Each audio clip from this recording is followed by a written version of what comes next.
Welcome to the session of grouping, sorting, filter, and layout. Grouping and sorting is an important feature in Primavera P6, and layout is in presentation format. This is also a very critical and important feature in the Primavera P6. The function filter is used to filter out different kind of activities like critical activity, non-critical activity, balance activities to be completed, and 2 week look ahead, 1 month look ahead. So these are all functions we can do in filter and grouping and sorting process. So let's go to the grouping and sorting. Here in this, you can see the icon. Click on this icon. This is a group and sort. The window will appear. You can see this is grouped under WBS. This is a default grouping format like WBS level 1 indent all, indent, click indent. When you click indent, this banding will be visible, like it will be applicable. So click indent all. This is the color. You can see the levels of the WBS level 1 is blue color, dark blue. The green is level 2, 3 is yellow color, and the font style and is all the details you could see. In some cases, if there is an empty WBS, you can hide it by clicking on this option. So if you don't have any empty WBS, then just so you can select this only to see the summary level. Like if in some projects, like many projects, when we initially plan, would like to see the summary, WBS summary. So in group and sort, if you click show summaries only and click on the apply and OK, you can see only the summary level task information. So this is how grouping and sorting is there, and there are many other functions we'll go through. Like I deselect the show summary only, then apply, so we can see all the detailed activities. You can click. So in group by, in the first thing you can select details which you want to go into the formatting. Like if you want to go for actual start, if you have updated the program, you can select the actual start and baseline, project finish,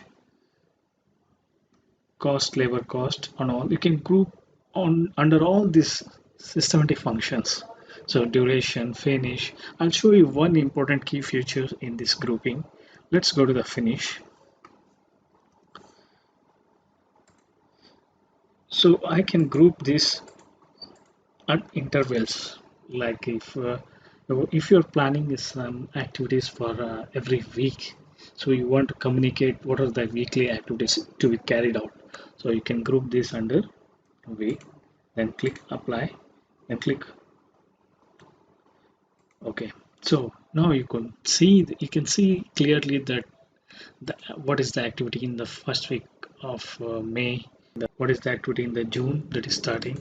So it is divided into several weeks, the sequence in a sequence order, so you can communicate across the project stakeholders that see these are the activities we have planned on weekly basis. So it is easy for communicating with the subcontractor. You can say, yeah, you need to come from this week to this week to finish your task. This is how it is beneficial.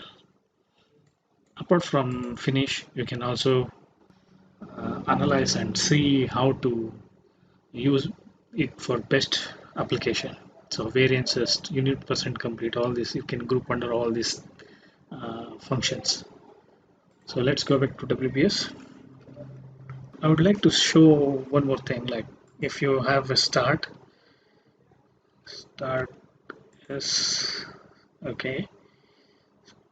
Start, what are the activities starting? You can group by month wise. This is a sorting function.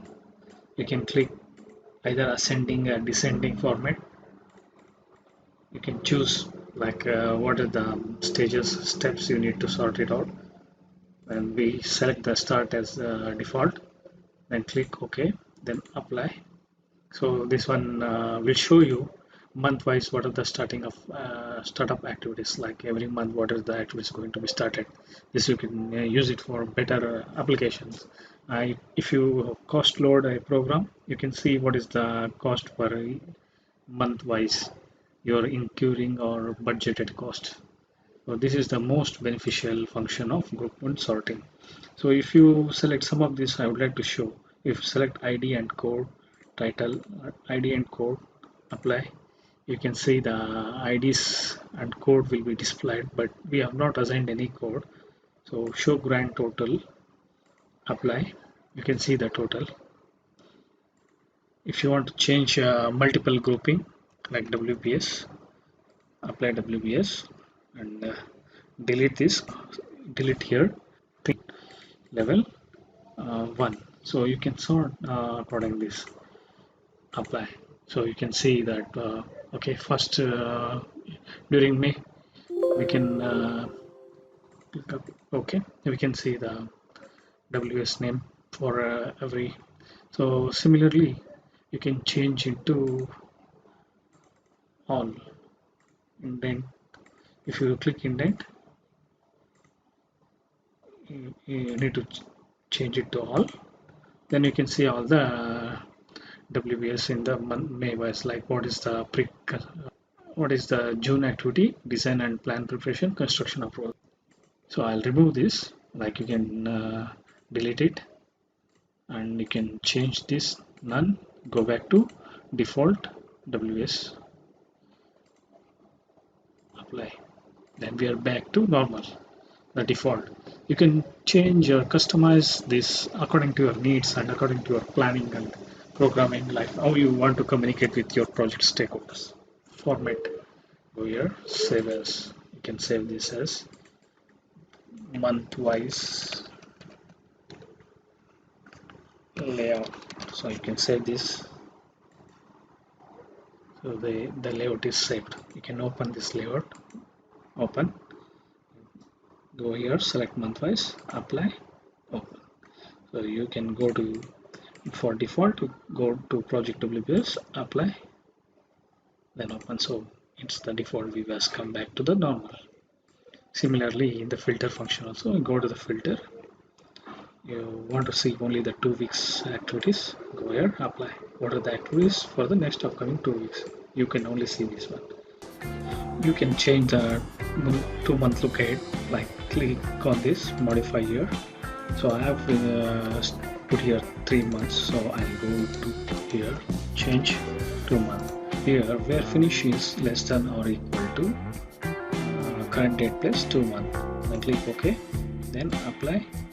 So you can see the 2-month look ahead program, and you can copy as a layout also. You can save this, copy as a layout. It will be copied here, layout filters. Click OK. To come back to the normal, just go to the filter, click all activities, and apply. So everything is back to the normal, like default. Thank you. This ends for a layout, grouping and filter.